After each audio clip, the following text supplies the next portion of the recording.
I'm Petra Miekes. I'm the Director of Sustainable Development and CSR for Musimas.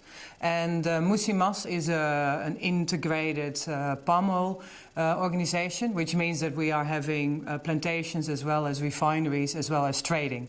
My name is Benardi Darmawan. I work in the Pacific Agro Sentosa. It's one of the company in Indonesia doing some agribusiness. My name is Lim Sian Chu. I'm actually a Malaysian, but I work for an Indonesian company called Bumitama Agri. We are public listed on the Singapore Stock Exchange, but most of the plantation that we have is located in Indonesia.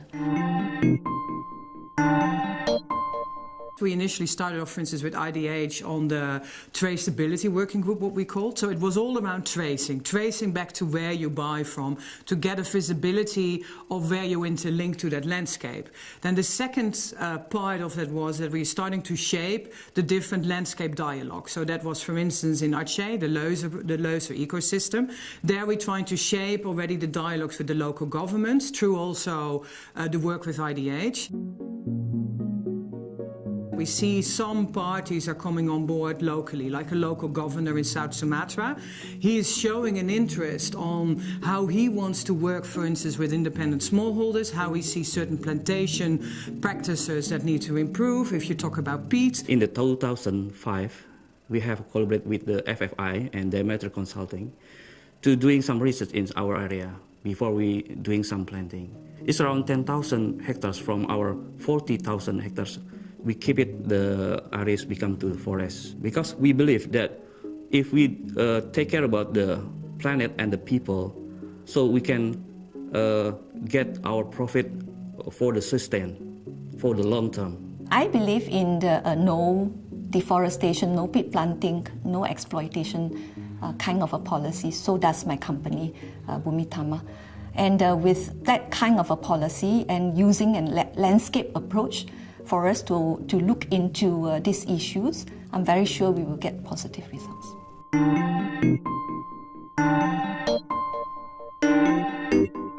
Basically, what we are trying to do is create a corridor for biodiversity.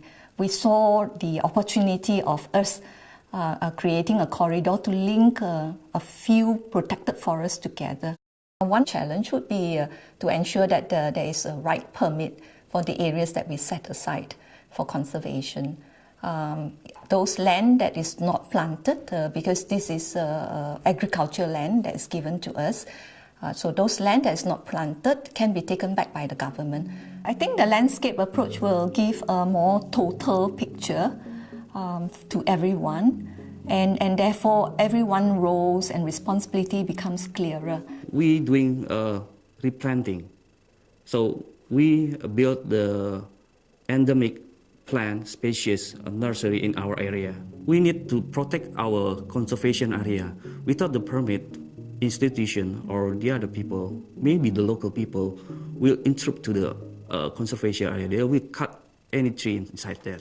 So we need the clearly permit from the government to protect the forest. How can we actually convince people to keep a particular forest standing and the conservation models that need to come in? Also from community land use planning. They have very often different ideas around how they want to plan within that landscape their livelihood. So giving that forest a value is so important, and what we really need to think through in a bit more detail.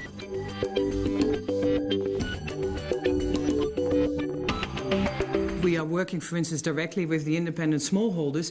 There we can see a business case. We can see already an improvement in quality. We can see an improvement in yields. We can see how they start to interlink to our mills directly, and how we can have discussions around conservation. We're doing some training and education for the local people, because before we come to this area, the local people doing illegal logging and doing some move farming. So we train them how to, in the proper way, how to become a farmer. We help to increase the production of the smallholder. We hope if the other company doing same like us, that we can keep the forest. So in the same area, we can make a corridor for the animals. So the animals stay in the forest, not disturbing to the plantation. We just signed the contract with IDH, And we have launched the program with the governor in West Kalimantan. We have already started what we call village level planning for one of the village. We hope to be able to roll out more. And once these plans are aligned, we can create an alternative livelihood for this community and take them out from the illegal logging, from the illegal mining, from the excessive logging of the forest.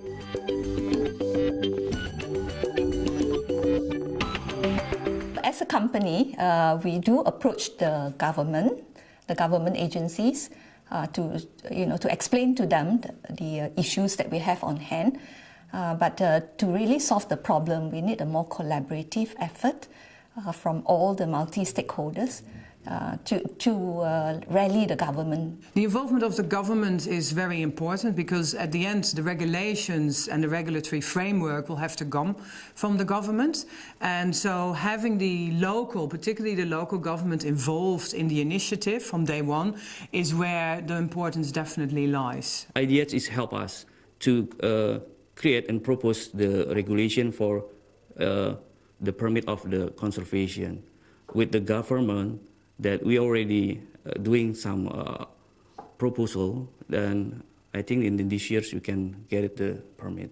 We hopefully that we will become a role model to the other company.